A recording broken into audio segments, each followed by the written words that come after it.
So we all know and understand all the problems with modern dating right now. I mean, even the divorce rates are screaming at us, showing that long-lasting relationships are soon becoming a thing of the past. So what if I told you that modern dating is actually cheating us out of love and also cheating us out of ourselves? So when we have a look at online dating, when we can match as easy as swiping right, why is it so difficult to be able to enjoy a genuine connection? So today I'm going to be going into the impact of modern dating and where the future of dating is actually going. But first,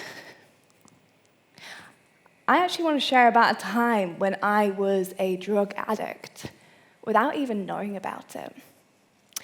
You see, I was in a relationship for 4 years, and I was being drugged and spiked without even knowing about it. I don't know, you're probably going, how on earth do you end up in that kind of relationship? Well, the truth is, most people don't know how you end up in that kind of relationship, myself included at the time. So, how do you end up in that kind of relationship? Basically, you can see here, we've got the boiling frog effect. As soon as I learned about this, it helped me put into context how these relationships work and how you end up in those scenarios. So, to give you an example, if you get a frog and you try and put it in a pan of boiling water, it is going to jump straight out. But if you get a frog and you go ahead and put it in tepid water and you slowly, very slowly turn up the temperature, that water's going to be boiling before that frog knows about it. And this is the thing, it's a very slow, quiet, deadly trap. And that's exactly how that relationship started. Because in the beginning, it was amazing. You know, I felt seen, I felt loved, I felt cherished. I could really see that relationship going somewhere. We were both into personal development. We're going to take on the world and make it better. But slowly over time, that temperature started to rise. All of a sudden, I started noticing emotional abuse. So the I love yous turned into you're disgusting, you're revolting. The financial abuse, I can't make rent this month, can you help me? Yeah, okay. And then I ended up financially supporting him throughout the majority of the relationship. But things obviously got a little bit darker than that, because when I got to that point of enough's enough, okay, this needs to end, I started realizing more of the truth. I mean, the start of it, he actually smirked at me when he was telling me that he was having all these affairs with other women, including escorts, and I didn't have a clue. Because any time I brought up anything about the evidence, it was, you're being stupid. Don't be so silly. Yeah, I know you were cheated on in the past, weren't you? It's because that's why you're feeling insecure right now. So it's very, very cleverly masked. But after he left, I started packing up his things.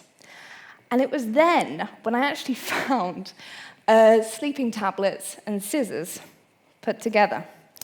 And I Googled these sleeping tablets, and they were actually mild tranquilizers. So what I wasn't aware of was he was actually drugging me and cutting my hair as I slept. But that's actually not the thing that actually chills me the most. You see, the thing that chills me the most is that I was in that relationship for 4 years. Like, how on earth did I stay in a relationship so toxic, so awful like that? But the truth is, 44% of people in toxic relationships end up staying because they're afraid of being a failure if they end up in another breakup. And that's exactly where I was at. It was, I need to figure out how to make this relationship work because I don't want to go through another failed relationship. What is everyone going to think? And the scary part is, whilst I was trying to figure out how to make the relationship work, I was losing myself in the process. All of a sudden, I wasn't thinking about my happiness, my goals, the things that really mattered to me. It was so focused on trying to build this relationship up. And by the end of that relationship, I actually did realize that I ended up with something called complex PTSD. So 65% of people who go through prolonged emotional abuse will actually end up with complex PTSD. But the thing is, what most people don't understand about complex PTSD is it's actually a physical change to the brain that cannot be reversed. Okay, so it's actually a physical change to the brain, cannot change at all. That's it. So for those of you that are not familiar to complex PTSD, here's a few of the lovely symptoms. So basically, it's a little bit like living day to day, feeling like you're being chased by a tiger. Because your nervous system is so on high alert, it's looking for all the little niggles, little dangers that could show that you are unsafe. Then you have something called dissociation. So then it feels like you're living life through this, between this very big, thick bit of glass, and you can't quite touch reality anymore. It's very, very strange. And then you've got isolation. You want to move away from all your family, your friends, because ultimately, complex PTSD tells you that relationships are scary, they're dangerous, they're unsafe. So when we have a look at all these different symptoms, there's a lot that goes on in complex PTSD. And there's a reason why I want to go through this, and I'll get to that in just a moment. But during my research of online dating, something absolutely terrified me. We're actually seeing the online dating environment is mimicking emotional abuse. Now, I'd love to be able to go into all of these stats right now, because there's stats for each of these, but I'll go through the ones that really intrigued me the most. So to start off with, we've got self-esteem and self-worth. Well, 50% of online daters will actually experience a decrease in self-worth. And funnily enough, 65 people who go through emotional abuse will also go through a decrease in self-worth and esteem. So we're already seeing a slight little mimic and similarities between the online dating space and emotional abuse. The next part we've got is rejection and abandonment. Anyone heard of ghosting? Right, I can see a few hands going up. So 78% of online daters will actually be ghosted at least once. Okay? So then we've got narcissistic relationships. Well, how's that similar? In 65% of narcissistic relationships, there will be emotional withdrawal. So it means that no intimacy, no cuddles, no affection whatsoever. So you're seeing very interesting similarities. And then we've got anxiety and depression. Well, did you know there's been a study where if you increase the amount of times you actually use a dating app, you will actually more likely to end up with more depression, more anxiety, and more issues in that department. And with 80% of narcissistic relationships, you will also end up with anxiety and depression as a result too. So we're seeing a lot of similarities, and bear in mind there's stats behind all of these at the moment. So when we think about where this is going, because this is just the boiling frog effect, so as a result, a lot of people are ending up with this thing of almost like complex PTSD symptoms. Because we've got super alert. Well, did you know 53% of women under the age of 35 will actually feel threatened or get threats from online dating? So, of course, they're going to be super, super alert to any problems. We've also got 30% of people feeling numb and dissociated from prolonged online dating use. And then we've also got 20% of people end up with traumatic triggers as a result too. So we're seeing a lot of similarities here. So where are things actually going? Well, think about that boiling frog effect. Okay, we're talking about dating, now we're going to be talking about relationships. We're going to talk about domestic abuse. Because over the last 5 years, we've actually seen domestic abuse cases rise by 54% and a decrease by the conviction rates of 60%. And as a result, we've got 2 million reports of domestic abuse in the UK in 2023 alone. And yet, under 3% of those people actually were able to get justice. So we're seeing a very serious effect here. We're seeing that this, emotional abuse is escalating, and we're tolerating it. We're not doing anything about it. So where is this actually going to go? So I want to take you back to online dating, because obviously this is a lot of where it begins. So you download your app, you're ready to go ahead and meet the right person for you. But what if I told you that 81% of people actually misrepresent themselves on their dating profile? And this can be for anything from filters, making sure you get the right camera angle, to lying about your job, lying about who you are. And then we've got 44, this one shocked the hell out of me, 44% of people online who use online dating are actually already in relationships. Yeah, I heard that gasp, I was like that too. And then we've got 12% of people on there are actually scammers or catfish. So when we actually have a look at your chances of being able to meet one, they're pretty slim now, aren't they? Can you see why you've had so many people ghost you and things like that in the past? But as a result, only 12% of people actually end up in a long-term relationship. And that doesn't even mean they've been in a healthy relationship. So how do we break the cycle? It's emotional intelligence and actually understanding what a healthy relationship is. So going from John Gottman's research, here's what a healthy relationship is. So John Gottman, a little bit of background, he can predict the success of a relationship within a 94% accuracy. So we've got trust, mutual respect, open and honest communication, emotional safety, shared values and goals, independence and support. Okay, cool, nice and easy. But the problem is, most people try to fix relationships to get to this point, but a healthy relationship doesn't start there. It actually starts with you and making sure you also pick a partner who also has high levels of emotional intelligence. So, do you trust yourself? Do you trust the decisions that you're making for you? Do you respect yourself? Are you honest with yourself? Because funnily enough, we've got 81% of people who can't represent themselves properly on online dating. Can you advocate for yourself? Can you feel safe with your emotions? A lot of people struggle, FYI. And can you process your emotions safely?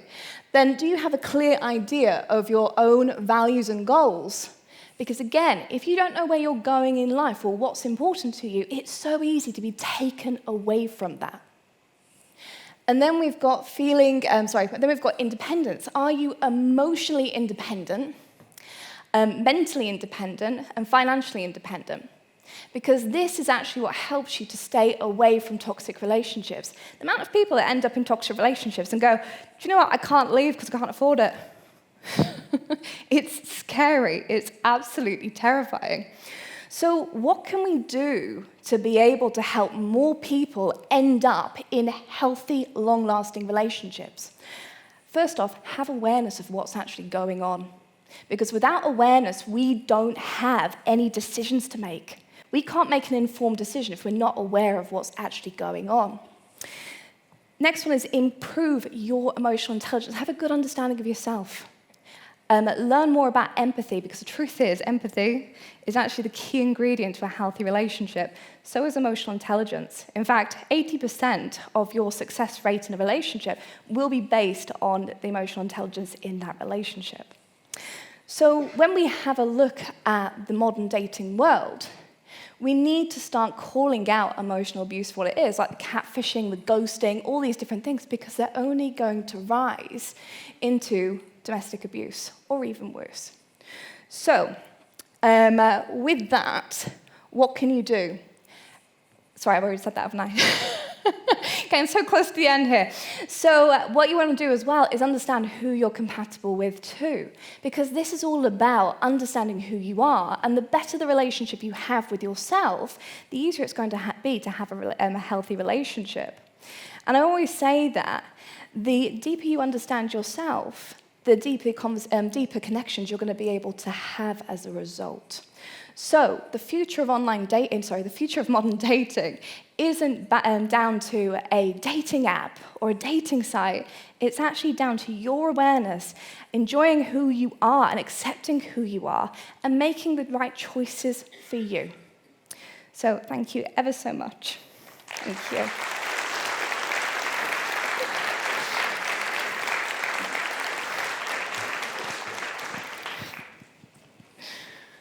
Thank you. That was really interesting, but really pretty exhausting and depressing, ultimately. My impression Look, you was... had a comedian before me. Well, sorry, yeah, that is fair. Me. No, but it's, I mean, just my reaction was maybe we should just give up and give it over to AI now and just let them sort it all out. That's my next talk. That's your next talk. Well, I mean, because, there's some of the stats. I mean, 44% of the people online are already in a relationship. 12%, so more than 1 in 10, are actually actively only on there to scam you, Right. which is bad. And then the secret to all this is that you have to become healthy yourself. I thought that was the whole thing about being in a relationship, to have someone else complete you. I know. There's a lot of interesting relationship and dating advice out there. Yeah, no, it's fair enough, and I couldn't agree more, because I would assume that the reason you have many relationships that do ultimately become toxic or just go bad is because they entered in incomplete, and they discovered, not surprisingly, that they couldn't have a great relationship because... Actually, it's usually down to if people have low levels of empathy. So a little fact I learned was, for example, with narcissists, the empathy part of the brain is actually underdeveloped. And that's one of the reasons why you can't turn that kind of toxic relationship into a healthy one, because there's not that mechanism in there to be actually empathize with the pain that you're feeling. So they only focus on themselves as a result. So, I mean, when you talk to your clients, and I mean, obviously dating apps has got to be obviously a very popular thing. Do you advise them to just not go on, or? Well, funnily enough, it's not exactly the dating apps that are actually the issue. It's understanding how to use them. It's a little bit like being prepared that you're going to have to sieve a lot, and also being prepared of the mental impacts it can have. I think there are better ways of being able to date. But yes, it's all down to having good self-awareness, a good understanding of who you are and what you're actually looking for. I was actually thinking, the BBC seemed to be rooting around for a new mission. I was thinking actually turning dating apps over to them might actually be a good thing. Right? They're a public service dating broadcaster. Would actually be... I'll have to do more research and check that out. Well, only because, I mean, obviously these for-profit, as it turns out, like monster companies, right? They've become really, really large. They have all sorts of perverse incentives to not help you on your dating journey, if you will. But even down to dating in general, with dating apps, it's more of a, it's been commoditized. It's not necessarily, looking at the 12% of people that actually end up in healthy relationships, it's not their main goal, unfortunately. No, indeed. Lily, thank you so much. Lovely. Thank you so much.